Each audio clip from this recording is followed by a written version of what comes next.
everyone, to the February 5th Burlingame City Council meeting. We are delighted to have you with us. Today, let's go through here.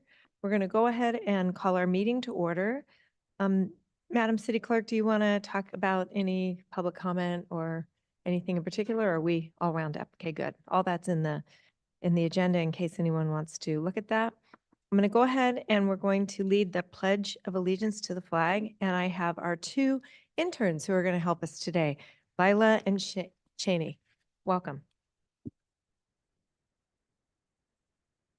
I pledge allegiance to the flag of the United States of America and to the republic for which it stands, one nation, under God, indivisible, with liberty and justice for all. All right, Madam City Clerk, can we please have a roll call? Councilmember Brownrigg. Here. Councilmember Stevenson. Here. Councilmember Ortiz. Here. Vice Mayor Beach. Here. Mayor Coulson. Here. All right. Do we have any requests for AB 2449 remote? Nothing today. And do we have a report out from our closed session, City Attorney? There's no reportable action. Thank you. Thank you. All right. We are going to go over upcoming events. We have a few. All right. From our Park and Recreation Department, the Royal Ball is March 15th. Sign up on the Park and Rec website. You can sign up now for Village Park Preschool. Yay. Before the enrollment lottery on February 15th. More information can be found in the Spring Live Play Burlingame magazine. The Park and Rec Commission will be discussing allowing dogs off leash at Ray Park Athletic Field at the February 15th meeting at 7 p.m. at the Community Center. The Teen Scene will be hosting a Super Bowl watch party free of charge. Doors open at 3 p.m. Pizza and drinks will be provided. You need your Teen Scene pass, so don't forget it if you have it, and if not, sign up now. On Friday, February 16th at 6 p.m. is the Taylor Swift Eras Tour Watch Party. That sounds really fun. This is a free event, but you need your Teen Scene pass.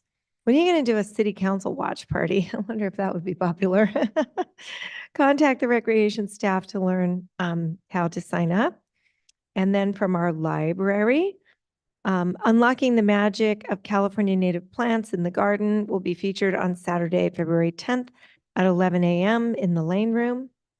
Then and Now, Images of Burlingame presented by the Burlingame Historical Society will be Sunday, February 25th from 2 to 4 p.m. in the Lane Room. And there are many more events going on at the library. Just go ahead and take a look at the website. And then I have a few things from our city clerk. Vote by mail ballots are in the mail. So these are dropping, and I hope everyone will be looking into your ballot box, into your mailbox. You should be getting your ballots. Early vote centers open today in San Mateo at the elections office, Redwood City at the county assessor's office, and South San Francisco at the Library Parks and Recreation Center. Ballot drop boxes will be open tomorrow, 24/7 until the election. Those will be available at the City Hall, at the Community Center, and on Broadway. Thank you all very much. This is a really important part of democracy. Everyone who's eligible to vote, we all hope you will go out and vote. Are there any other? Oh, I have one more, which is we held our first council conversations with council last week, and I had probably about half a dozen people show up over the 2 hours with a wide range of topics, from housing to issues like concerns over both how much housing and not enough housing we're building. Always amazing that we have both sides of the equation. We had people drop in to talk about just a whole myriad of things, things going on in the schools, things going on in the city. Is great. But I was never not busy. There was always someone in the room. So I'm holding another one tomorrow morning from 9 to 11 at the community center. And I believe Councilman Brownrigg is also holding one On Thursday from 10:30 to noon at the library. So we're trying to do these in different locations and at different times. I know the rest of our colleagues are going to put something together either for March or the rest of February or in March. So keep your eyes and ears on the newsletter where you'll be able to find out where you can just drop in. These are drop in with food. Anyone can come in and talk about any issue they want to discuss with the council person. And you do not have to come to your district or anything. You go to wherever and whoever's convenient for you. All right. Any other announcements? Anyone? No? All right. We have some presentations. So we have a presentation to the winners of the City and Generation Voters I Voted Sticker Contest. So I'll turn it over to you, City Clerk Megan. Madam Mayor, before I call up my interns, I just wanted to do a little PSA.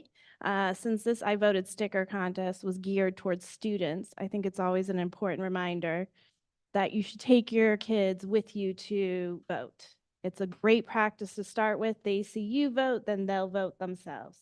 So the more you show them your actions in the government, the more that they'll participate also in government. Also talk to them about the issues on the ballot. Ask them what they think of it. Have these conversations at dinner so that they start to learn to vote. And with that little PSA, I'll now turn it over to my two interns, Lila and Shani.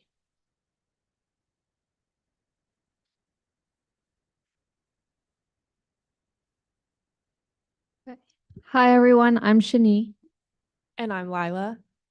We're from Generation Voter, and we're excited to present the winners of our 2024 I Voted sticker contest.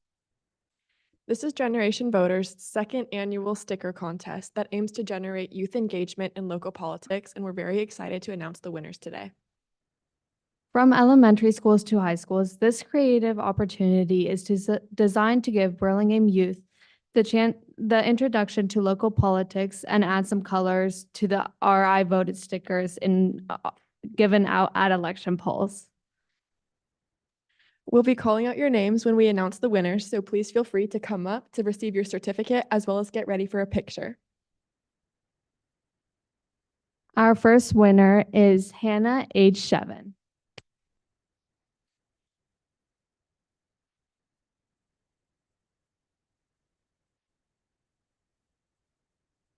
Our next winner is Audrey, age 9.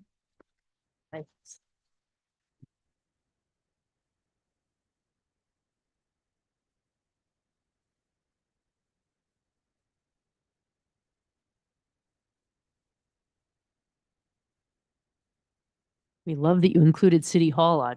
Yeah, and you've definitely shown us that we need a new one. It's very nice, but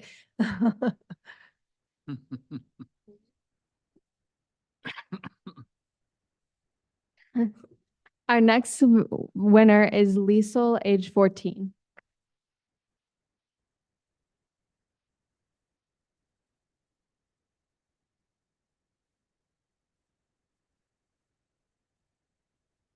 Our next winner is Erin, age 15.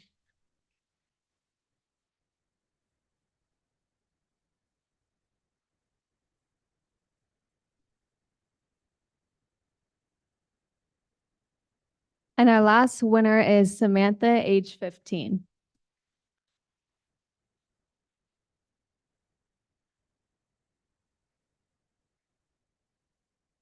Yeah, can I get the council members to take a picture with all of our winners? And of course, Can we call up all of our winners, please?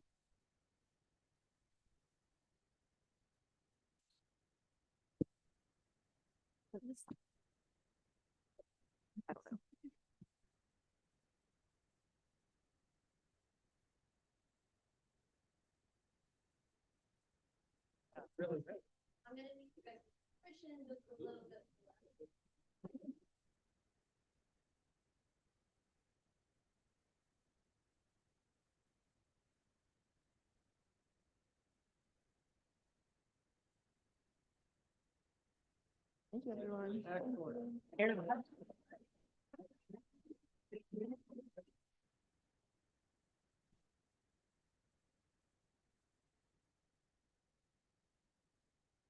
before Before all our winners leave, I'm just going to open it up to the council. If anyone has any congratulatory words or words of wisdom they want to share with our young winners. All good? Okay. Anyone? I just think this is such a great program, and it makes people love stickers, even just the plain old red, white, and blue one. And it just is such an important reminder when we wear them. I even save my sticker to wear it on election day in case, even though I vote weeks in advance, but these make it so much more fun. Thank you. They're amazing. And it's great to have the students engaged. So we really appreciate it. Such great snapshots of culture right now too. I just think it's awesome. And they'll be available at both of our vote centers. And if you need a new sticker, just stop by city clerk's office and I can give you more too. Great. And I also want to just thank our city clerk. This is kind of an above and beyond the duty type work. And I appreciate that you bring such a creative flair. And also a huge thank you to our two interns.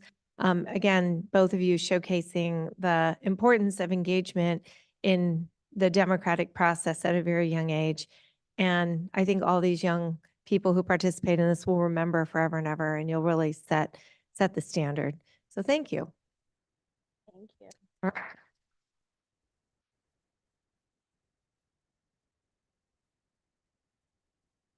Okay. Yes, do not feel like you have to stay here all night. It's a long agenda, and we will understand if you have to leave. So item number 8 is public comment, non-agenda. I have 2 cards here. I'm going to ask people to come up, and then anyone else in the audience who would like to speak may. So the first one is Pamela Kaufman. Oh, you want to come up first? Okay. Eric Zankman, please come on up. Thank you. Just want to say that was a real treat Mhm. to see those stickers. That was nice. I have lived in Burlingame for 30 years. My wife and I moved here as newlyweds and raised our 2 children here. They attended Burlingame Public Schools from kindergarten to high school and are now in their 20s. As a direct result of the Ray Park off-leash area, my family and I have lost the peaceful enjoyment of our home. There is loud, continuous dog barking in the Ray Park off-leash area, usually multiple times every day, lasting 30 to 60 or more minutes at a time. It typically starts about 7:30 to 8:30 every morning and at various times in the afternoon and early evening. Our house is located right behind the off-leash area and is directly affected by dog noise from this fenced-in space. Our primary bedroom and my wife's office both face the off-leash area. My wife works full-time at home. She has to wear noise-canceling headphones inside our house when the dogs in Ray Park are barking excessively. People leave dogs unattended, allowing them to bark loudly and continuously. People who stay with their dogs allow them to bark loudly and continuously. I have walked over to Ray Park and spoken to people whose dogs have been barking loudly and continuously for more than 45 minutes, and they have told me, yes, my dog barks. This is a dog park. I have tried to resolve this situation for the last 18 months with Burlingame Parks and Recreation and with the Burlingame Police Department with no success. I called the police 33 times to file noise complaints. I have not noticed that this made any difference. I have kept contemporaneous notes and journal entries over the last 18 months to document the extent of the excessive barking. I have made periodic audio recordings from my bedroom to document the noise from the excessive barking. No other dog park in Burlingame was placed right next to a residential home. The Ray Park off-leash area is a failed experiment and needs to be removed. The California Civil Code contains the covenant of quiet enjoyment. I have the right to the quiet enjoyment of my home, and I will do whatever it takes to get it back. It looks like I have a few seconds, so I'm going to play. This past Saturday morning, I took 8 recordings, audio recordings from my bedroom, so I'm just going to play one of them now.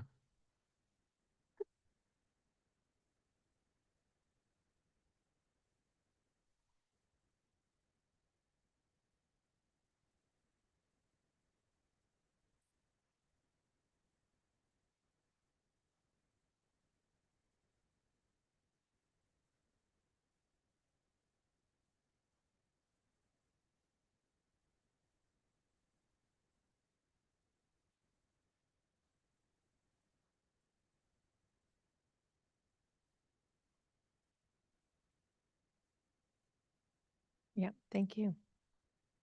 Thank you very much. As you know, because this is a public comment of a non-agenda item, the council cannot respond here, but we are certainly appreciative of you coming to us and sharing this information. Thank you. Thank you, Mr. Zankman. Madam- Yes, please. Excuse me, sir. Mr. Zank. We're not allowed to comment, but could I ask just a quick question of clarification? So I'm pretty sure I know the answer, but I just want to be crystal clear because we're talking about the fenced-in area that's on the south side of Ray Park, right? Yeah, right Not- where the creek is. Right where the creek is, not because there are some residents who sometimes use the main field, but that's not, Not the main field. This is right by the. right, yeah. Thank you very much. That's what I wanted to. All right, thank you. And Ms. Kaufman, you're part of the same, okay, do you would like to come up and speak, please? Okay, great. Thank you very much. Good evening. Thank you very much. My name is Pamela Kaufman. I live immediately behind the dog park in Ray Park. I'd like to preface my remarks by saying that I love dogs. We've had several. I miss having a dog. I love them dearly. I also love living near Ray Park. We've lived near Ray Park since 2007. None of the noises there bother me. I'm not bothered by the school assemblies. I'm not bothered by the tennis courts. I'm not bothered by the playground noises. I'm not bothered by the music that sometimes get played Friday nights. I'm not bothered by the sporting events. Those are all happy noises coming out of the park, and that's the price you pay when you live near a park. Here's what troubles me. I go to bed with earplugs every night because I know that about 7:30 every morning the dog barking is going to start. And I still wake up, but the earplugs make it just a little bit less jolting every morning. I wish it were only a problem in the morning. This persists throughout the day. As Mr. Zankman noted, I work at home.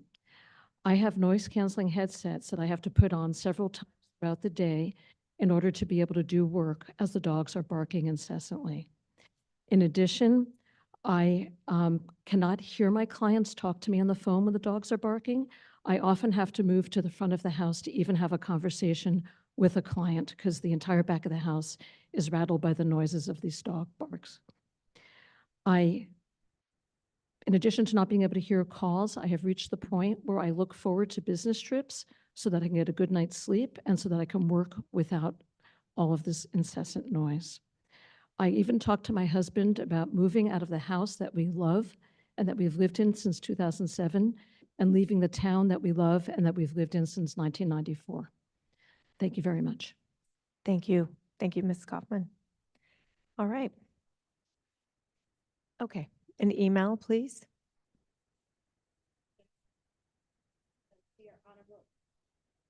Dear Honorable Mayor Coulson and council members, I'm unable to attend or view tonight's meeting as I'm tending to my mom and daughter with their pets. They've been without electricity for 2 days.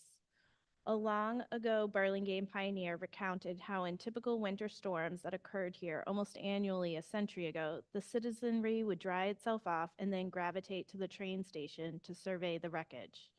During a similar pilgrimage to the station early this morning, I noticed that in spite of the intense and relentless pummeling we endured for nearly 2 straight days, it appears to me that we somehow managed to emerge from the event relatively unscathed, at least as compared to what occurred last year, knock on wood. This is most certainly due to many months of preemptive repairs, trimming, and other efforts on the part of the Parks and Public Works Department towards storm preparation and resilience for this and all seasons. I just want to express my thanks to the city and various departments, as well as to you, the city council and city manager, for the significant investment in our infrastructure in areas that are hard for the public to see and appreciate on the surface, but in fact make a world of difference. Many thanks to all. Jennifer Pfaff. Thank you. That is a very, very nice email.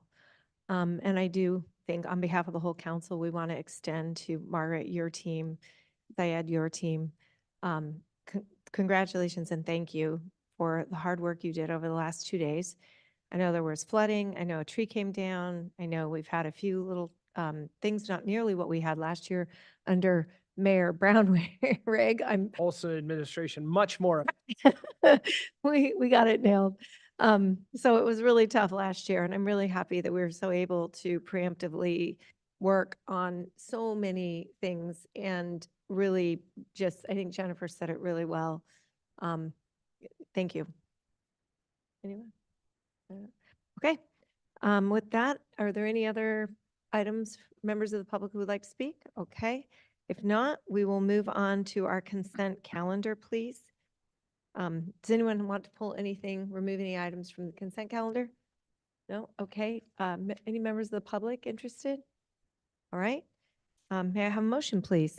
Madam Mayor, I move to approve items 9A through 9H.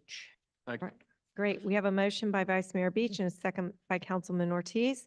All those, do we need a roll call vote? Yes. Roll call vote, please.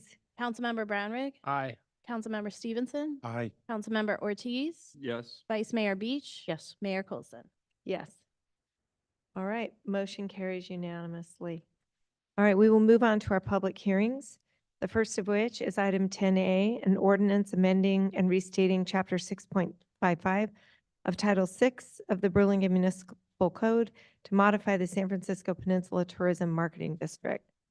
This is kind of a administrative task, but I will turn this over to Lisa and Michael. Oh, I'm sorry. Sorry about that. Am I on? Sorry, my staff report pulled up funny. Let's see. So this is kind of an administrative thing. Last year, the council approved an ordinance to turn the former tourism district, the Convention Visitors Bureau entity, into a tourism marketing district, which is just formed under different state law. And at the time, the city of Foster City wasn't quite ready to join, and now they are. And so to do that, we have to go through the whole thing of changing the ordinance because the district boundaries changed to incorporate Foster City. So the ordinance is before you. I won't go through all of it because we just did this a mere few months ago. But we're hoping tonight that you'll introduce the ordinance. So you receive the staff report, ask any questions of staff, conduct a public meeting and the public hearing, and then let us know if you want to bring the ordinance back. And again, this is exactly the same ordinance you adopted a month ago, with the exception that we are now adding Foster City into the mix. Got And it. the whole idea of this all is to promote tourism among all the cities that are part of this district and provide the resources to the San Francisco Peninsula, also known as the Convention and Visitors Bureau, to do that. Happy to answer any questions. All right, well, welcome Foster City. I will go ahead and open this up to any comments from the council. All right, seeing none, we're going to go ahead and conduct a public hearing, public meeting. Is there anyone in the public, Megan, online or in the room? I don't see anyone in the room who might have a comment on this. No, we have no emails on this one. All right, Lisa, the mayor from Foster City should have showed up. I feel, give them a bad time, but that's okay. All right, so if we can have a motion to bring this back for a second reading and adoption, that would be very helpful. I make a motion to bring this back for a second reading. Okay, do we have a second? Yes. All right, Second. we have a motion by Councilman Stevenson and a second by Councilman Brownrigg. Roll call vote, please. Councilmember Brownrigg, Yes. Councilmember Stevenson, Yes.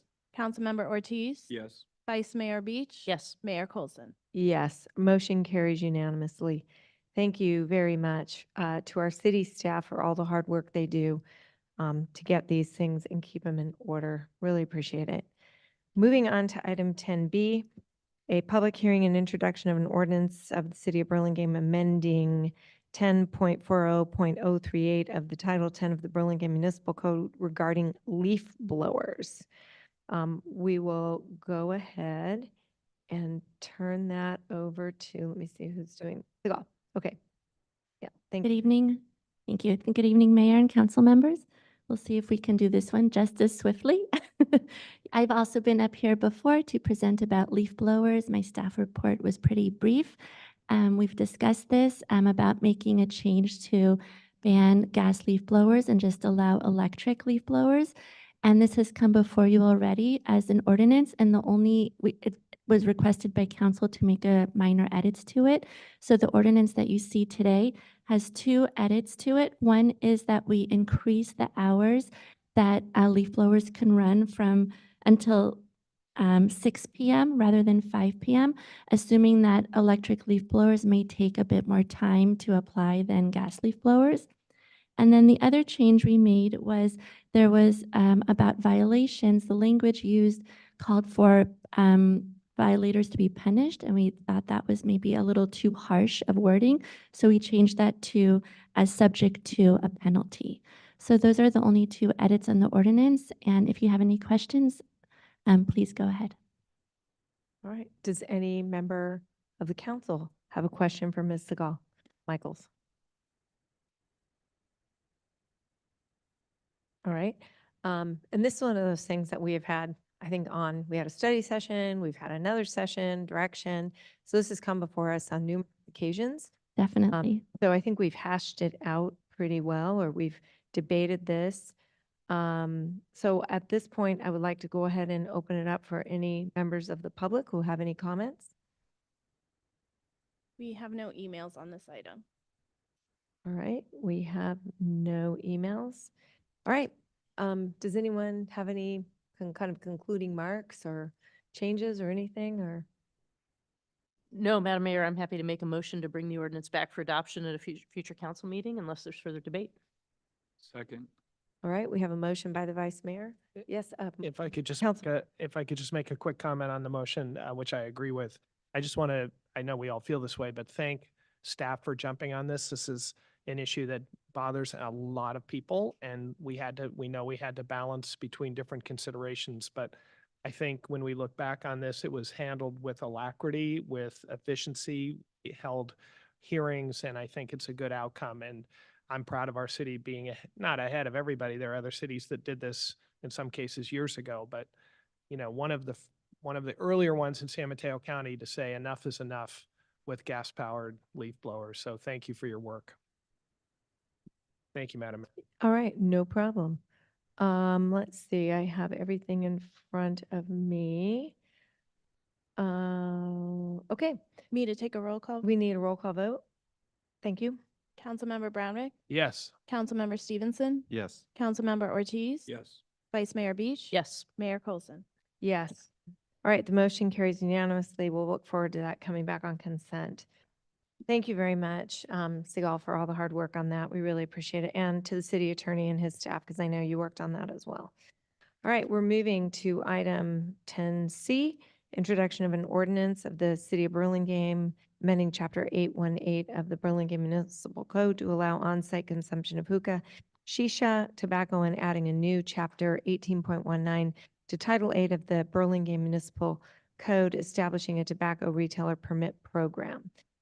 So with that, I'm going to turn it over. I'm having to go back and forth with my electric. It's you, Michael, right?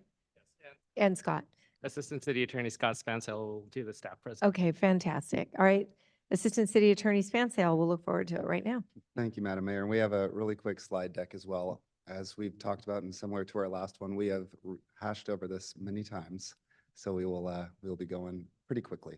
But this ordinance is going to do two things. It's going to provide an exemption for hookah to our flavored tobacco ban, and it's going to install this tobacco retail permitting program. And they're a little bit interrelated. So this is the proposed procedure. Next slide, please. We've had a lot of recent discussions about smoking, as you can see here over the last 10 months. In April, the City Council took steps to do the Broadway pedestrian retail district ban. They expanded that ban in November and also talked about what we're talking about here today. And finally, we do have that ordinance in front of you. Next slide. The current law on flavored tobacco, again, this is all something that we've discussed, but in 2019, the City of Burlingame put into place a flavored tobacco ban that covered all flavored tobacco, including hookah and shisha tobacco. We're here today, obviously, to maybe provide an exemption to that.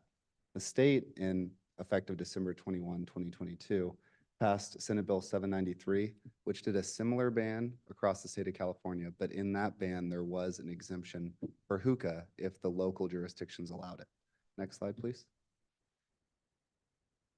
This exemption, though, came with certain restrictions, and we talked about this last time. Anyone who wants to sell the hookah or shisha tobacco on site has to have a valid license to sell tobacco in general. They can't permit anyone 21 years of age into the place where that's being sold, and they have to operate in accordance with all other state and local laws. Next, please.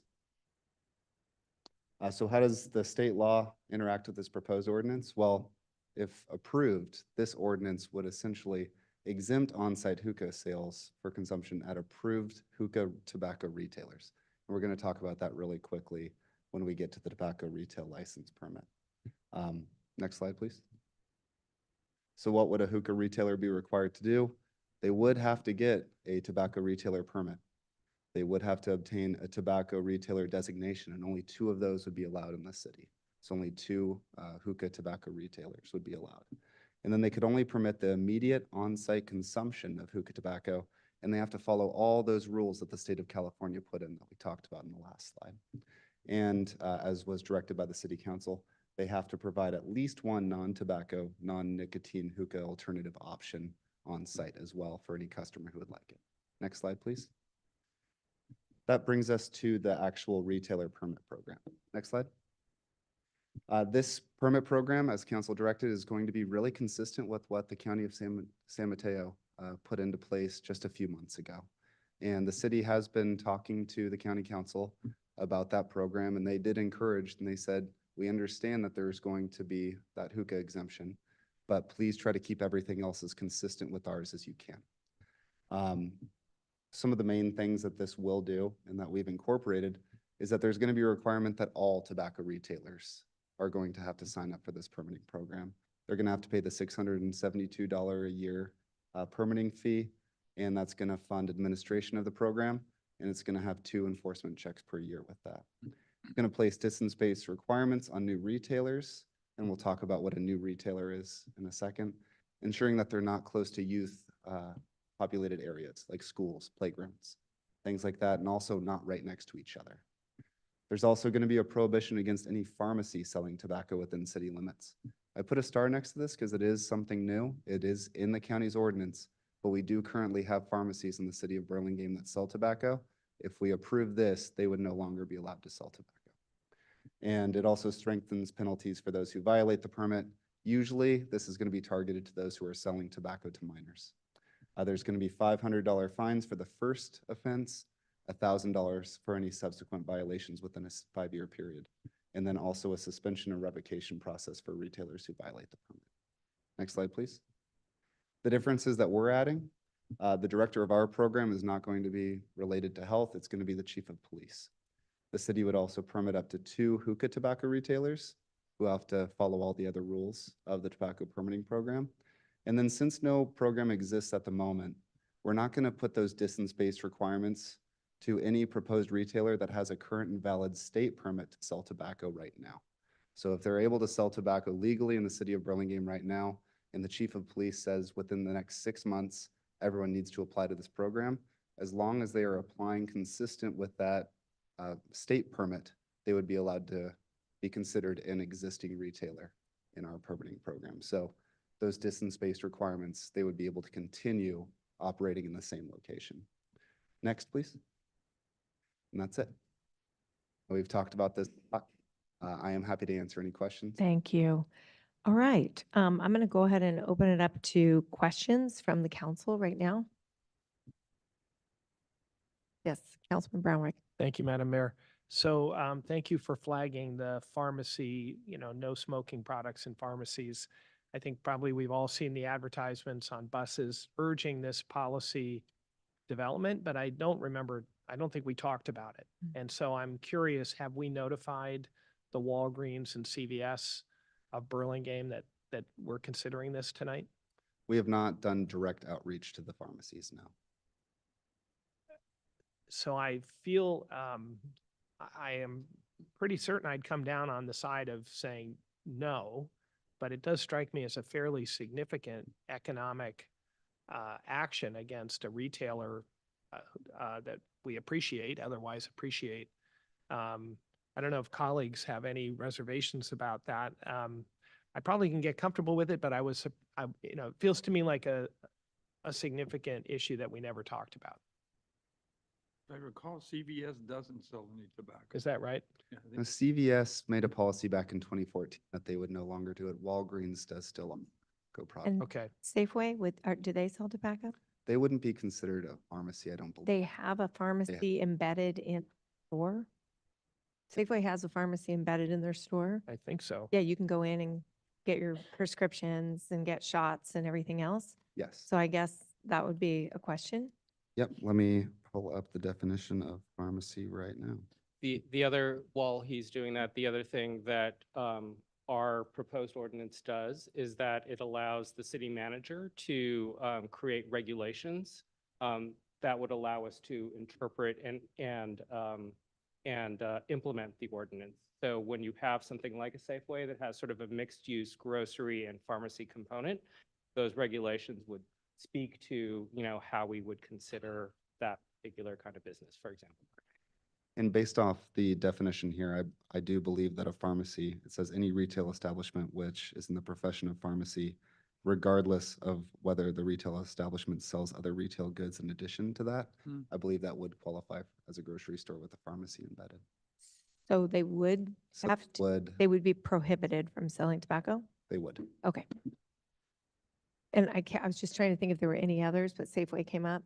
Safeway, I think the 2 Walgreens, and then sounds like the CVS might be the only 3. Any other questions? A question on, for somebody like Walgreens who may have store locations in multiple cities, are there any cities in the county right now that are prohibiting tobacco sales in those particular locations? So Walgreens in San Mateo, for example. Yeah, so this ordinance is the model ordinance that's being adopted by everyone in the county. So San Carlos just as done it, San Mateo is passing it as well. This is the county's model ordinance. Okay. So if anyone wants the county to administer it, which is typically what's being seen right now throughout the county, when they are adopting it at the local municipalities, they are adopting it word for word. Mayor? Do you want our comments? No, or we'll just do questions and then I'll open it up so we can get comments from the public. Got it. Okay. And that way you can hear those before you make your final. Yep. Does that seem okay? Yes, Councilman Brownrick. Yes, I did have one other question. In one of your early slides, Mr. Spansale, I thought I read and heard that a hookah, a tobacco retailer, hookah, wouldn't allow somebody under 21 on the premises. Is that the way it's written? It is, the premises being the portion of that area that sells the hookah tobacco. So if an establishment was to put a guard essentially at the door, making sure that only 21 and overs could go into the section where hookah tobacco is sold, that would be permissible. So I did not read the ordinance closely. Does the ordinance just say on the premises or does it say in the area reserved for hookahs? It says on the premises. It is incorporating the actual state requirements, which is the same. So I would personally just read that as saying somebody under 21 couldn't go into the restaurant. That's how I would understand that language. I understand the interpretation, what the city's intent is, or at least the city attorney's intent is that they would be permitted to have a separate section that allows the sale of hookah tobacco, but that section has to be regulated 21 and under. And are you asking for that to be clarified just a little more? Well, I'm hesitant to bring it back because we've been over this, but it does feel to me, perhaps I could suggest that we rely on the city attorney to determine whether this is vague or not, but to me, I would have read that as saying you can't come in. And that's a very good point. I mean, the concern that I believe our office has is that if we make changes to this to do clarifications, we may be violating state law. Oh. The state law has not made the determination yet. There has not been a case that has explicitly come down one way or another, so we're interpreting it the way that we believe it's meant to be interpreted. But if we put it into the ordinance and the state finds a different direction, we then will be having an ordinance that. Yeah. Okay. All right. Perfect. Yes, Vice Mayor. Thank you. Clarification, part of a big debate that we had last time. For the on-site consumption of hookah, where it is permitted according to this ordinance, is where people have to be 21 in this area. Are food and beverages permitted in that area according to state law and according to ordinance?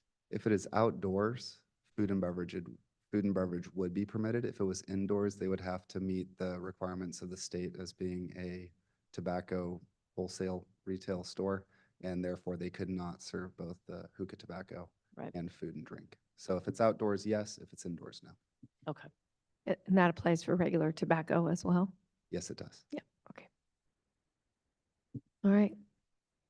All right, I'm going to go ahead and open it up to any members of the public that have comment. I do have some emails on this one. Thank you, I figured. The first email comes from Lucy. She says, I'm present at the city council meeting to see you put the nail in the coffin regarding the exception that you are allowing for hookah to be used at one restaurant. I may not be a resident of the city of Burlingame, but as a resident of the city of San Mateo, what happens here has an impact on us in San Mateo, just as what happens in San Mateo has an impact on those in Burlingame. I find it interesting that you have an ordinance banning gas-powered leaf blowers and consequences that people and businesses might be subject to, but you allow a restaurant to serve and consume hookah, knowing the proven facts about tobacco and the use of tobacco. It saddens me that the gas-powered leaf blowers seem to be of greater importance than the ill effects of tobacco on people. Our next email comes from Quick and Convenient. They say, I trust this letter finds you well. I am Rajinder Kumar, owner of Quick and Convenient, a corner store in Burlingame. As both a business owner and devoted community member, I express heartfelt concerns regarding the proposed tobacco retail permit. At Quick and Convenient, we take pride in providing quality products, including responsibly selling tobacco and vapor alternatives to adults. The proposed ban on vapor products in the current tobacco retail permit ordinance raises serious concerns about our business's viability and the well-being of our dedicated employees. Local retailers, including ourselves, strictly adhere to all tobacco regulations, meticulously checking IDs to verify age. Selling tobacco products to anyone underage is against the law, as the legal age is already set at 21. I strongly advocate for the city to focus on enforcing existing regulations rather than adding unnecessary and burdensome ordinances to an already highly regulated industry. While I share concerns about youth vapor use, I believe a more thoughtful approach is necessary. Addressing the core issue, the proliferation of illicit flavored disposable vapor products illegally entering from China, is crucial rather than implementing a sweeping ban. I appreciate your time and consideration of the profound impact these policy changes may have on our local business. Your decisions shape the future of our community, and I trust you will navigate this with the utmost care. Our next email comes from Baggy Liquor. They say, I extend my warm greetings to you. I am Bibi Sawai. I'm so sorry. The owner of Baggy Liquor. I'm writing to express my concerns regarding the proposed tobacco retail permit. Baggy Liquor has long been a retailer in Burlingame committed to serving our community responsibly. We understand the importance of addressing concerns related to tobacco sales, and I, along with fellow small business owners, consistently follow and adhere to the various regulations governing tobacco sales. Our commitment is reflected in our rigorous ID checks, ensuring compliance with the legal age requirement and strict adherence to the laws governing tobacco sales. As small business owners, we are already burdened with various fees associated with selling tobacco. These fees contribute to the financial stability of our community and support vital services.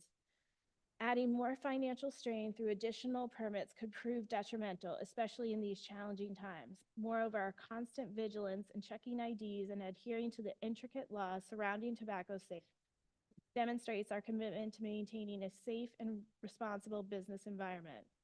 Small businesses like ours are navigating difficult economic circumstances, and the proposed tobacco retail permit adds another layer of challenge. I urge the City Council to recognize the existing efforts of responsible small business owners who are diligently following the laws and regulations surrounding tobacco sales. Instead of imposing additional financial burdens, I propose a collaborative effort to find solutions that support both the concerns of the community and the livelihoods of local businesses. Your considerations of these concerns is deeply appreciated. Small businesses play a crucial role in our community's vibrancy, and your decisions profoundly impact our ability to thrive. Thank you for your understanding and thoughtful consideration. And I believe, let me just check one more time. that is all we have. Fantastic. All right. So we've heard from members of the public. I have one quick question that just came to me, and then I'll reopen it for more questions and comment from council. The $672 is tied to the county permit. Was that the fee, the 249 and then the 672? The 672 was the county's fee that they imposed for the program. And will our fee automatically change or update when they update, or do we have to re-up ours? We would tie it to the master fee schedule and we could do a fee study at any time. Okay. We are finding that to be the reasonable fee because it's the fee that's encompassing the county's costs at this point. Okay. But we will study that to determine whether it needs to be less or more. And those fees are used for enforcement and to support that kind of thing. They don't, Absolutely. Those fees will mostly be used for the undercover operations for Okay. police officers. and we do have a grant as well, I believe, Chief, right? We have a, he doesn't have to get up, but I think we have a small, we've been getting a small grant and some other things for enforcement. Okay. And then the 249, that is for brand new retailers, or is that for everyone who for the first time has to apply for a permit? Right now, the assumption by staff is that since everyone is going to be brand new, that we would just tie that into the original $600 fee, not adding a 242. That would be for any retailer that comes late. So 672 would be the fee that we would charge an existing retailer, and new ones would be 249 plus the 672. Yes, because Okay. we are kind of assuming the legal fiction that there are existing Okay. tobacco retailers because we don't currently have. I think that makes sense. Okay, sorry for those few questions and clarifications. Do we have any comments? I think especially I'd like to direct us to talk about this issue that Councilman Brownrigg brought up about, what may appear to be two Walgreens and a Safeway that haven't been notified that they're going to not be able to continue to, sell tobacco products, and understand if we want to adopt it as it is with a grace period or time, or if we want to actually defer this and talk to them, whatever people want to do. Councilman. Personally, Madam Mayor, although I would join a consensus, I would feel more comfortable delaying for 2 weeks to allow us to notify the retailers in case they wanted to have their voice heard, and potentially to give the city attorney a chance to reflect on the language about, not being able to get on premise if you're under 21. I don't, obviously I don't like holding up the work of government. We're slow enough as it is so often, but in this case, I would prefer to give the retailers a chance to hear. Okay. Anyone else? Yes, please. So assuming we pass it as it is right now, do you have the latitude to determine when to enforce it? So you could delay the enforcement to be able to go notify these retailers? Well, today's just the first reading of the ordinance, so once, So we if still have, whatever action happened tonight, we could go tomorrow to tell we could, them that they could come back and speak when there is the adoption of the ordinance. we could actually delay the reading. So you could delay the first reading and then you would have a second reading likely 2 weeks after that. So, okay. I'm flexible. What's your Vice Mayor? I think that's reasonable for the 2 weeks. I mean, I would, for existing retailers, first of all, I'm in support of getting it out of pharmacies. But if there's a little bit longer runway for people who have existing product and need to deal with that maybe is longer than 2 weeks, maybe we give existing retailers a little bit longer. I don't know what that reasonable is. Is it a month or two? But I think the spirit of it is the right thing to do to remove them from pharmacy. So that's my only other idea. If I may just, Yes. so when you introduce it, then you bring it back at the following meeting, then it doesn't go into effect for 30 days, right? So you do have some time between introduction and effectiveness of the ordinance. Okay. And I take it, I mean, I suppose the only reason, if you're going to go back and give them an opportunity to comment on it, the question is, are you asking for their comment because you might do something different, like allow it? Or are we, in consensus that we don't want them sold at Safeway or at essentially Walgreens? And we're just looking for some time, 2, 3, whatever it is, months, for them to understand they're going to need to clear their inventory stock, make some changes, and we're not going to be,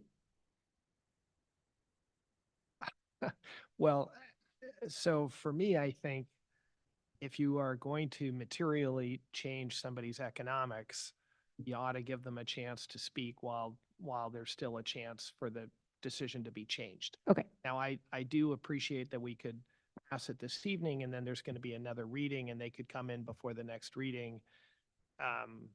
You know, that's a lot harder, obviously, to change, you know, to stop the trend. Yeah. But, you know, I could get comfortable with that too. I mean, on the merits of it, I don't know because I haven't really thought it through. I've always been a little puzzled that, you know, one person's allowed to sell something and somebody else isn't allowed to. Mhm. But, I mean, go ahead, anyone else, Peter? So I guess what I would prefer to do personally is if we are going to notify the retailers, I feel like we could delay this. We can just delay it and bring them in and give them a fair shot and a fair hearing where we actually listen to what their commentary is and make a decision. But yes, please. A quick comment. The whole concept of not selling them at pharmacies is tied to the state law. No, Oh, No, this is tied to tied to the county's Or- ordinance. county. I'm sorry. So there's no, it's tied to the county's permitting process and ordinance. Yes. And we are modeling it, but we've already made one change, which is we're allowing hookah. Correct. So if we want to make a second and say, we'll adopt it with, an exemption for, Well, Madam Mayor, if I may, it Yeah. wouldn't have to even be an exemption. If the council felt strongly about it and did not want to impose this on pharmacies, you could give that direction tonight for the city attorney to strike out all mentions of the pharmacy prohibition, and we could bring that back for a second reading too. So there's no, okay, that makes sense. So we could strike that, adopt, and we could then go to the retailers and we could amend in 6 months if we get feedback, or 3 months. Is that too much work, or?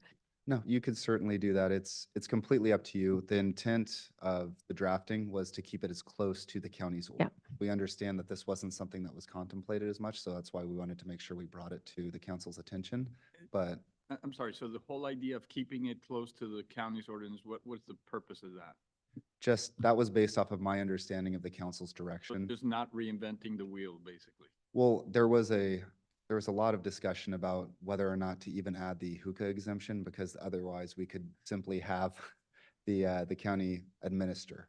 And the direction that I understood, and I understand this is always subject to change, was that we wanted to keep the county's ordinance as close as possible. However, we wanted to exempt hookah. So that's why it was drafted Right. with the pharmacy. and I think that was a fair hearing of what we were all talking Yeah. about. It's just that particular subject never came up as an issue that, do you want it in or do you not want it in? Absolutely. Yep. So, But I do think you're right, Councilman Brownrigg, that, I don't know what the economics are around tobacco sale in CVS, in Walgreens, and they may even just be willing to voluntarily, like, not. they're giving it up elsewhere. Maybe it's not a big deal. I just feel Yeah. we should have a chance, but I'm also I'm also happy to see it adopted, provided we make a really good faith effort to let them know before it comes back for second reading. So if they feel like weighing in, they have a chance. If I may. Yes, please. So if I can make a recommendation to the council, I think the cleanest way to approach this would be to postpone the first reading until your next meeting. Between now and then, we will notify the pharmacies that would be affected, right? And they get to come in, and the council will then get their feedback and can deliberate based on that new information. And then you can decide what to do at that point. And just by reminder, I'm going to be out of town the next meeting, so this is a big enough issue that we might want to bring it back on March 1st. That would give us 30 days to Sure. Yeah.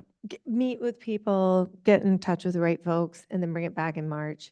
We'd all five be here. And And just not to lose sight of the reason we're having this conversation, the operating hookah lounge is, they are in business, right? Mhm. They are. Yeah, so it's okay from that point of view for this to slip until March 1 or whatever. Yes, the city attorney's office has discretion Okay. to be applying this, as long as they're complying with state law. Yeah, I like that. I do too. Others? I think it's prudent to reach out to the businesses and notify them and give them a chance to have a voice. But I'm also puzzled by the fact that many of the communities have already adopted something and yet they haven't moved those pharmacies out of those locations. So I'm not saying that's a reason to not delay and give this. I'm just saying the likelihood of changing the outcome is, Low. I don't know what kind of economic argument that one pharmacy location in Burlingame can make that's under a Walgreens brand that San Mateo wouldn't have already done, right? So. All right, well, it's all your pleasure. How would you like to advance? So I'm thinking if you feel strongly that we should just move forward, maybe you can make a motion and then we can all vote and see what happens. No, I don't feel strongly to move. I've just, Well, I think the vice mayor does, so why don't you, Yeah. Vice Mayor? Madam Mayor, I mean, looking back on this, we know that, I was not in support of, I was in support of maintaining our flavored tobacco ban and not allowing the hookah exception. So, if this were up for a vote right now, I would be voting against it, Okay. but maybe for different reasons than other people would be voting against it, right? So I don't think I'm the right person to make the motion. Okay, that's fair. Fair enough. Thanks. Fair enough. Okay, then I don't know if we need a formal motion to suggest to table it till the next meeting, but that's what I would recommend. And I second that motion, although I would leave it up to the mayor's discretion as to which. Yeah, meeting to bring it. when we bring it back, we'll work with the retailers. I also do want to point out that the reason that we're modeling, so I feel very strongly that our PD has the capability to enforce a permitting program. And, we don't even have to put a permitting program in place if we don't want to. That's another option. But I think there are benefits to it, which is the formalized and codified requirement of 2 times a year visitation. I think we're doing a good job on it. I'm very sure our police department can do it. I actually think we'll do a better job than the county. So I would probably not support it falling under the county's program anyway. I don't mind modeling it, but I do want our police officers to be able to be the ones to enforce it. Feel very strongly about that. So that's why we've done this. And I think just as we gave the hookah the opportunity to come, it seems fair that that business came and spoke. It seems fair that the other retailers, and they may surprise us and say, it's not a real big deal for us. We're happy to work with you and comply.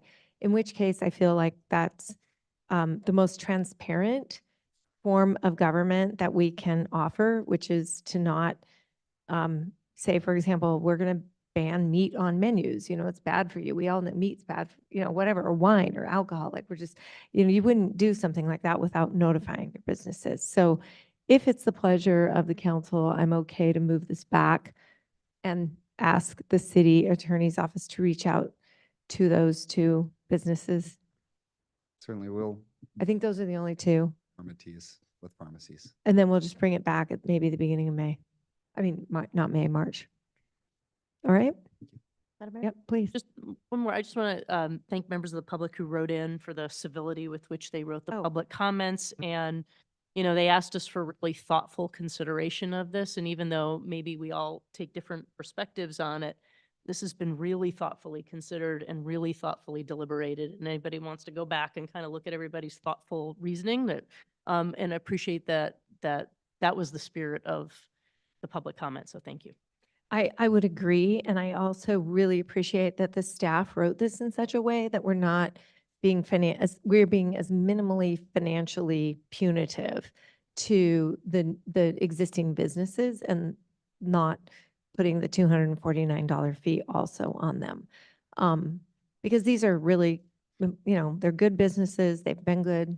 As the vice mayor says, they've written in very genuinely and authentically and kindly with their suggestions.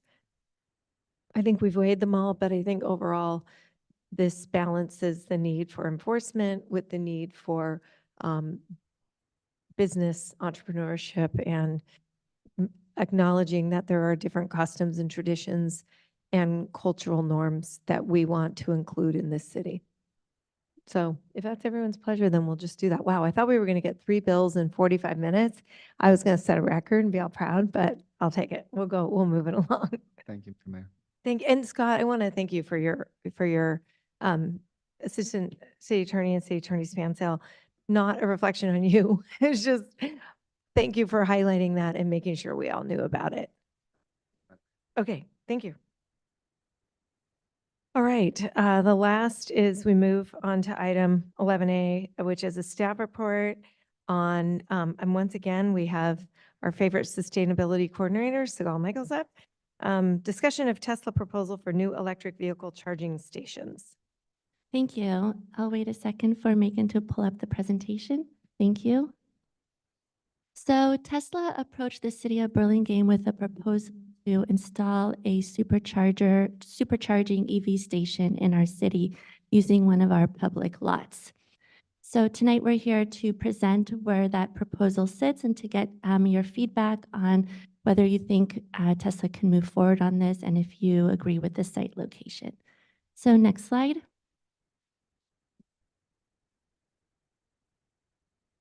So as a reminder, the city of Burlingame adopted an EV action plan a couple years ago with the goal of installing 100 public stations by 2030.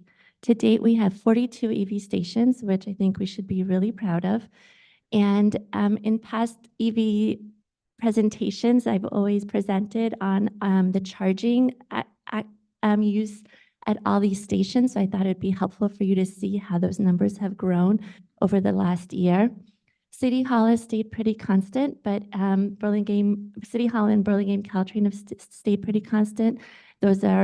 City Hall only has 2 stations and Burlingame Caltrain has 4 that a couple were out of commission for quite a few months this year. But you'll see in downtown Broadway, those are the EVgo fast charging stations, which did install a Tesla adapter last year. And you could see that number really jumped up of the usage there. And then the Highland parking garage also doubled as people become more aware of it. I wouldn't be surprised if that's taken away some of the Caltrain charging too. And then in our community center, I didn't have the number in your staff report, but I got it here. In 2023, we had almost 800, and I checked just in this year through January, it's already at 200 charging sessions. Thank you. So we know that charging is going to be important as more and more people purchase EVs. And also most of these locations are also near multifamily buildings, which have less flexibility in charging in their buildings often. So Tesla is proposing to install 16 fast chargers.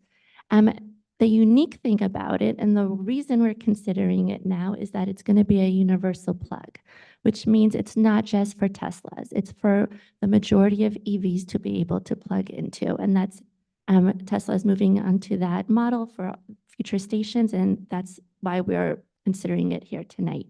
And it would be at no cost to the city. Next slide. So in thinking about it, we came up with some criteria, and Councilmember Stevenson expressed interest in this project, and we gladly took his insight into it, and he worked closely with us in coming up with criteria, also doing the site analysis. He sat in multiple meetings with Tesla. We did a site visit as well, so thank you for your input and for getting us to this point. So everything that you've seen here is also he's helped us vet through. So Tesla's main criteria was to be near a grocery store shopping area with the idea that people plug in and could go get coffee or do some errands during that time. And this is also new to their station space requirements, but the parking lot needed to be perpendicular versus parallel spaces. And then our criteria is we wanted to lose the minimum number of spaces.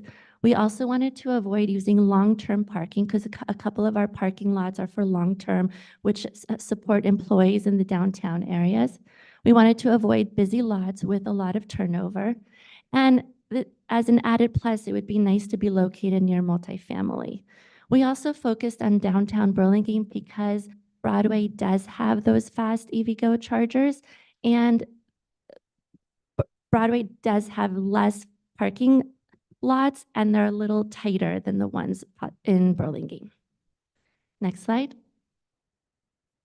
So this is meant to show all the work that we did looking at all the parking lots in Burlingame, in downtown Burlingame. It's too small for me to go through each. Oh, actually, I do have it here, but the highlighted one is the one we want to focus on. And the reason we crossed out or eliminated many of those is either they were a diagonal parking, we thought they were too busy and a lot of turnaround, or they were primarily long-term parking. So I'll go and focus on Lot K, which is our preferred site. If you could, next slide.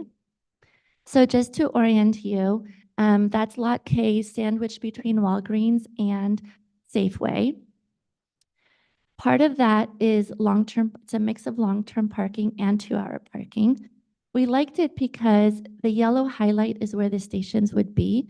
And we liked that it was facing a wall and a little bit less, a little bit more discreet, because if you've seen those Tesla EV stations, they sort of light up and they could be, if they may not be great if it's a multifamily building, or it just looked a little more discreet against the wall. Also, it wasn't taking up as many spaces as in other locations. This in your staff report, I noted it's taking us 6 spots away, but we just got an email today from Tesla that they completed their PG&E assessment. And earlier they had thought that they were pulling power from the corner by Walgreens in El Camino. And now they learned that they're pulling power from the other side, which changes where the trenching that would be required. But anyway, the result is instead of 6 spots, it would just be 3 spots that get lost. So that's a benefit. So the less intrusive design, and then I'd like to add that they are offering a monthly rent of $6,000. Preferably when people park in those spots, they wouldn't pay for parking because we expect a high turnaround. And Tesla in their own pricing will increase the cost if you're parked there past charging. And I think that's it. Next slide. Yes, so I believe Caitlin Hanner is on the call on Zoom from Tesla. She's who we've been working with if you have any questions directly for Tesla. But we believe it's an exciting project. We know that Teslas are very popular in San Mateo County, but also these supercharging stations are popular throughout, and it would be a great benefit for our city, especially because fast charging stations are expensive. We're able to find funding and grants often for level 2, but fast is a whole new challenge. So to bring 16 into our downtown would really be a big benefit. And I'm welcome to take any questions. And if Caitlin's on the line, if you have anything for Tesla specific. Oh, and I do want to mention also, along with Councilmember Stevenson, I've been working with Public Works, Kevin Okada, throughout this process. So Public Works is also involved and understands everything about the parking lot and all the, anything we had to consider along the way. Right. Okay, with that, I'm going to first of all just open it for questions, then to the public, and then we'll come back for commentary again. So does anyone have any questions? Yes, please, Vice Mayor. Thank you, Madam Mayor, and thanks for the presentation. Tesla chargers, I have a hybrid, but I don't have a plug-in. It's on the, in the future, so I'm not as well versed as others, but I know that Teslas have a lot of branding on them, charging stations. How do we help advertise, or is it a digital advertisement or something on the physical structure that they really are universal? Or is that just the way of things right now that all Teslas are universal? I just want to make sure that folks that don't have a Tesla know that they are welcome there and that these are usable. So how is that addressed? Yeah, that's a great question. I hadn't thought about that. I don't, Megan, is Caitlin on the phone? I I'm here. Oh, thank you, Caitlin. Do you have these universal chargers out there, and are there any signage on it to show that all EVs are welcome? Great And question. thank you for Yep, joining, go. Caitlin. Sorry, Sigal, what? I'm sorry. I was just thanking you for joining. Of course, of course. I actually have two other team members on the line as well. Tessa Sanchez and Raul Dominguez. Vice Mayor Beach, thank you very much for your question. At this point in time, we have over 23 OEMs that have signed on to adopt our North America charging standard. So I'm not sure what brand of vehicle that you own, but most likely you will have received either some sort of kind of marketing content from your car brand. That is kind of what is happening so far. I know the news networks, it has become national news since last year as well. I don't know if there will be specific advertising on our stations. There may be a kind of a QR code, but for now, there will not. I'm not sure. So, thank you for that. Like, I have a friend that has a Tesla. I don't, but you know, you can look it up and you can find where the nearest charging station is. So I just wonder, if you don't have a Tesla, are these going to appear on your menu? And it sounds like you might get information from your Chevy Volt, you know, your dealer that, hey, you can use Tesla now. I guess the other idea would be, can somehow we work with Tesla and the city of Burlingame to put up some signage that can just be very inclusive. Yes, and I will say that EV drivers generally know where the EV stations are. Usually it's uploaded on their vehicle to let them know where their nearest one is, or there's websites such as PlugShare or even Google Maps. If you put it in, will show you exactly what kind of EV stations are where. I think even just some kind of signage to educate the public that aren't Yeah. in the loop would be a good move. So that's just an idea. And then the other question I have is there any, you know, we haven't done a parking study for and we, you know, appreciate the proposal, but if Burlingame does a comprehensive parking study in the next 2 to 5 years and we change our parking rates because we've got to manage our parking with economics differently, is there something in this proposal that we sort of revisit the lease amount every so often, or is it fixed forever and ever? Thanks. Caitlin, I wouldn't mind if you took that again. We had talked about that maybe that $6,000 was negotiable, but I think the lease terms is 5 years. Am I correct? Thank you. The lease term is going to be 10 years, just because of the investment that Tesla has within the superchargers. For rent, yes, Sigal, you and I have kind of discussed that. We do offer as well a 3% annual increase in rent. But if rent is a sticking point, I can further discuss internally and discuss with Sigal. All right. Thank you for answering those questions. And Of I'm sorry course. I didn't have a chance to email them in advance. No, that's okay. Oh, no, not at all. All right. Michael, Thank you. excuse me, Councilman Thank you. Brownrigg. So I have comments, which I'll reserve till after public, but I just wanted to do a follow-up to the Vice Mayor's excellent question. And I actually have quite a bit of user experience with this. So we love Tesla. We love Tesla superchargers. Are the best. There's no question about it. Most of them are not available to non-Tesla owners. I mean, the vast majority. So in the Bay Area, the only one I'm familiar with is Scotts Valley, which works like a charm. But most Tesla places you drive by, you can't stop in if you have a Ford. So I think the Vice Mayor's comment that this should be well marked as a universal, one of Tesla's early universal superchargers is really an important observation and will be very valued by non-Tesla owners, because it's not easy. You don't have the Tesla. If you're a non-Tesla owner, you don't have the Tesla app. You don't always think about checking the Tesla superstation. I mean, Ford directs you to their network and so on and so forth. So I think the Vice Mayor raises a really good question that I hope Tesla will reflect on, not least of all because you're absolutely right. They are highly branded And that's a very visible site. That's a very visible wall. There'll be a lot of good branding opportunity. And I'll save other comments for after public comment, but. Okay. Anyone else?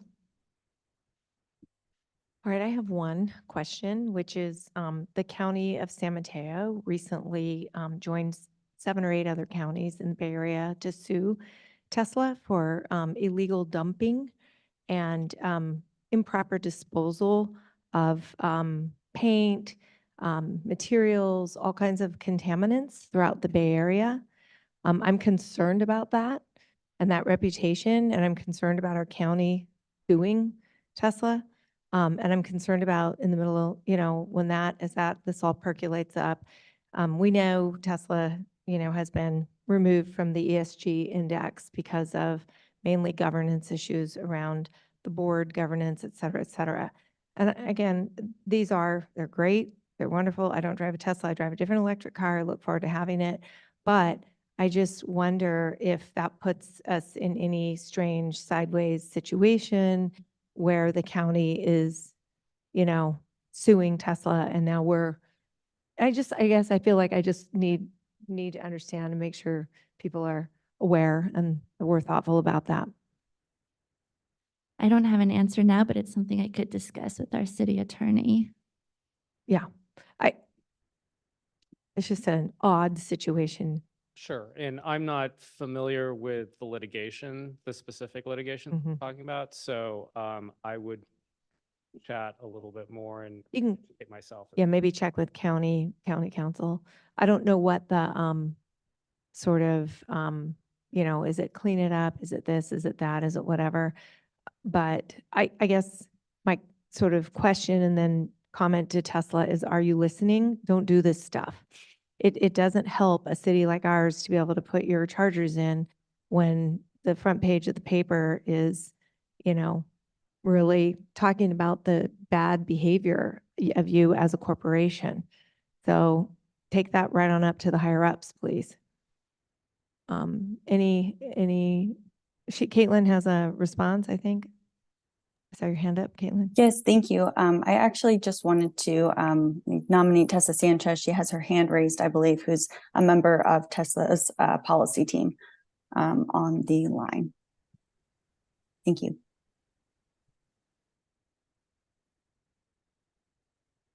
Hi, I hope everyone can hear me. Sorry, it took a second for it to add me as a panelist. Thank you so much for the question, council member. On the comment about litigation with the county, it's not something this team can comment on, but we would like to follow up. We would like to have a member of our legal team follow up with the city. So we're happy to do that. But we do feel that our mission of being one of the only automakers that does exclusively electric vehicles is really in line with the Bay Area's clean air objectives, as well as the city of Burlingame's. There are, I think, countless other things that we're doing as a company to achieve our mission of accelerating the world's transition to sustainable energy. So we hope that you will kind of consider the totality of what the company is doing and what our objectives are. But as far as the active litigation, we will make sure to follow up with you all.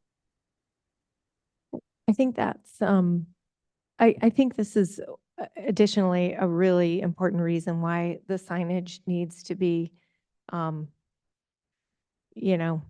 global and obvious, because I don't want it to look like somehow we're playing favorites with one corporation over another, one charging manufacturer over another. Yes, we're going to get paid, but we're giving a very high visibility site. And yep, we have a lot of people who own Teslas, but we do have a lot of people who own other cars too. So it's really just more of a question on the whole parameter, not to derail the conversation. I don't think it rises to that level of an occasion. I just think we have to be thoughtful, and we know that some people might respond back and say, "Wow, you're you're doing a deal with a company that is polluting the environment or has an allegation in a lawsuit of significant violations of pollution that would affect water and air quality. So that's, I think, just understanding that and framing it in the whole context of the conversation is important. All right, so with that, I'm going to open it up to members of the public. Megan, anyone? We don't have any email. Okay, any members of the public in sight? Okay, great. Comments? I could, Madam Mayor, I love the Vice Mayor's comments about the signage and making it very clear and sharing the information about being universal stations. And I'd love to hear the response about your comments that you addressed with the lawsuit. But overall, I'm very much in favor of this, having being a Tesla owner that uses both Teslas and non-Teslas. I look forward to having a Tesla charger in Burlingame. So with that, I'm in favor of it. I think it makes a lot of sense. Okay, Michael, Councilman Brownrigg? Thank you, Madam Mayor. I was curious, and it may be, I may have this wrong, but it looks as though perhaps the dumping issue was settled, Okay, good. which would, Well, I I'm- read about it on Friday, so They just settled to, filed and then 2 days later they settled. okay, good. All right. I'm glad the mayor put that on the table, but perhaps it's been resolved. I just want to say two things, a high level and then a lower level. On a high level, I really appreciate Tesla. Tesla has created an industry that didn't exist, and they created it here in the United States. And I think it is remarkable to see manufacturing coming back to this country and in such an important sector. So while every company can do better, and we always should hold the most valuable companies to the highest standards, I think, not the lowest.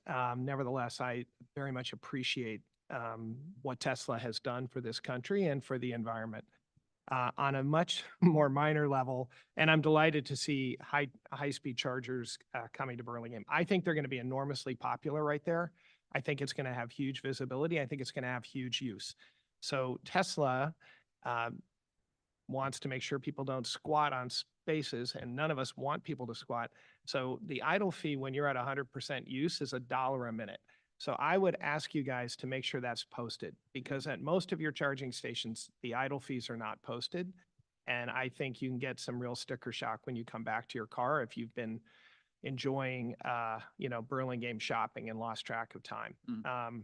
And then I'll just conclude with the thought that whatever happens with Walgreens, this particular site is going to more than make up for any lost income from tobacco for that particular Walgreens. They're going to do very well with this deployment. So anyway, I'm fully in favor of the deployment. I appreciate Councilmember Stevenson helping the team find a good location. I think it's an excellent location. Okay, Vice Mayor. Thank you.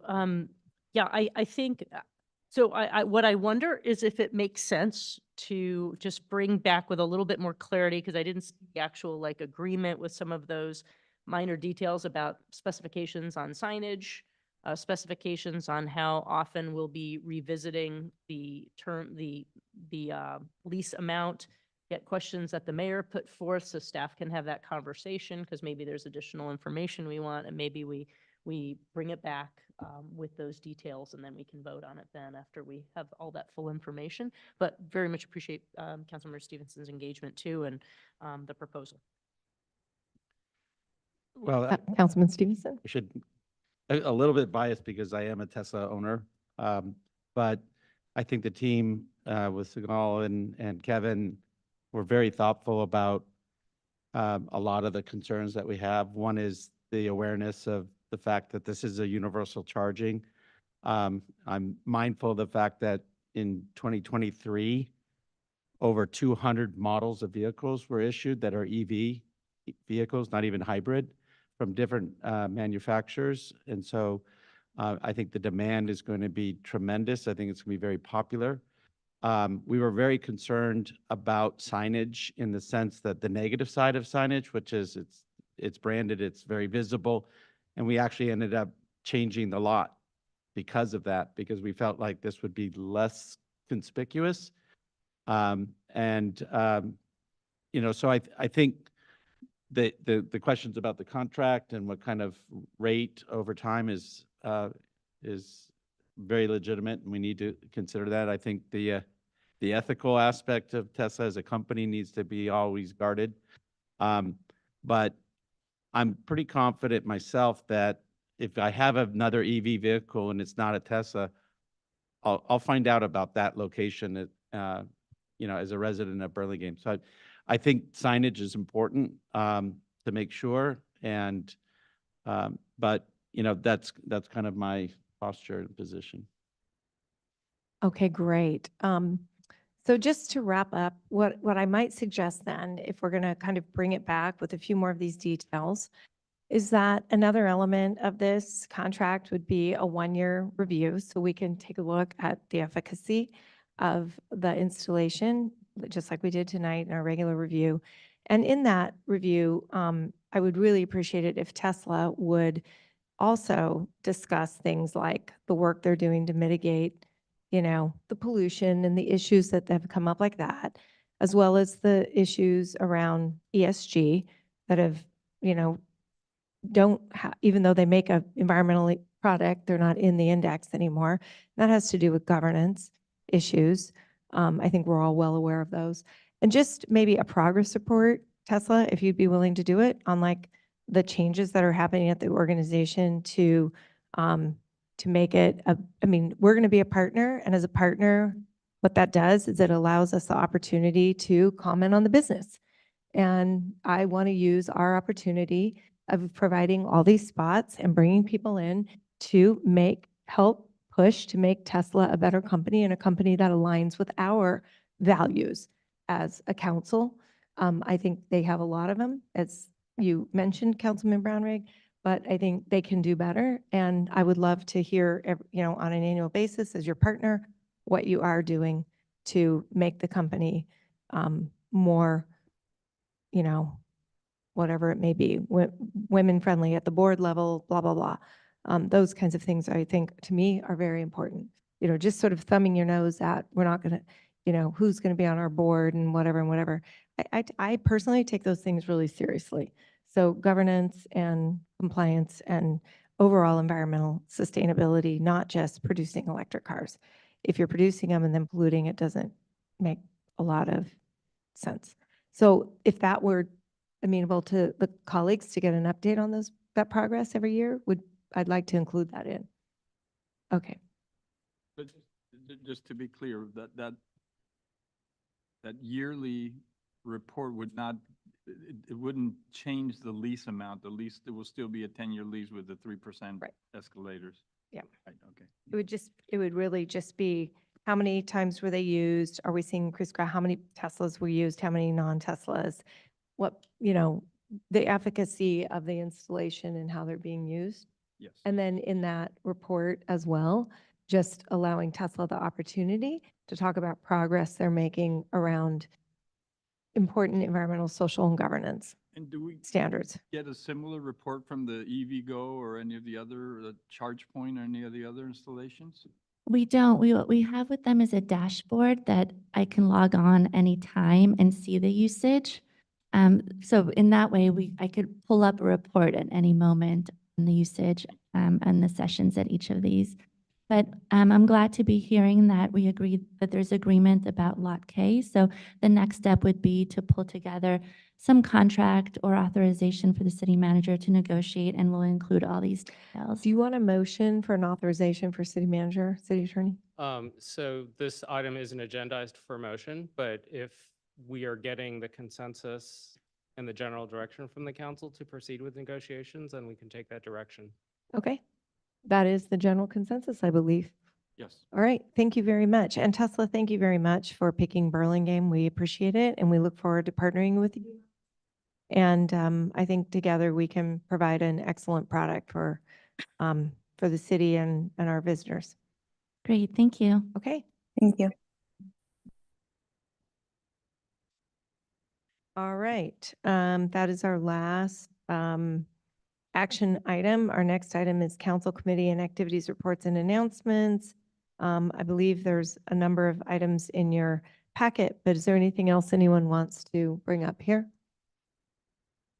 Just briefly share, Madam Mayor, that I was in Washington DC last week, and with the help of our Director of Public Works and the Vice Mayor, I put together a presentation for the Department of Transportation, and happy to say it was very well received. The pictures caught a lot of attention and very positive feedback. So I'm happy to make that presentation available to colleagues if you'd like it in your back pocket kind of thing. Anyway, obviously it takes a lot of effort to get over that last hump, but it was a good set of meetings. Okay, that's perfect. Excellent. Anyone else? Yes, Vice Mayor. Thanks. And thank you, Councilmember Brownrigg, for doing that.